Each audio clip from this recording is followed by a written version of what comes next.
дар ноҳияи восеъ ҷамъомади тантанавӣ бахшида ба ҷашни 30-солагии истиқлолияти давлатии ҷумҳурии Тоҷикистон аз намоиши ҳунарҳои мардумӣ оғоз гардид.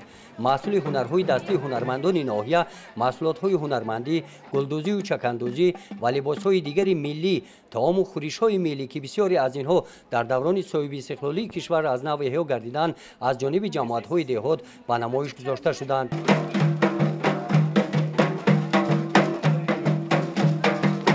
дар қисмати расмии чорабинӣ бахшида ба ҷашни 30-солагии истиқлолияти давлатии ҷумҳурии Тоҷикистон бо иштироки намояндаи ҳукумати Тоҷикистон, вазири молияи Тоҷикистон ва ҳузури фаъолони ноҳия, собиқадорони меҳнат, намояндагони касбу кори гуногун, раиси ноҳияи восеъ аз дастовардҳои ноҳия маъруза кард.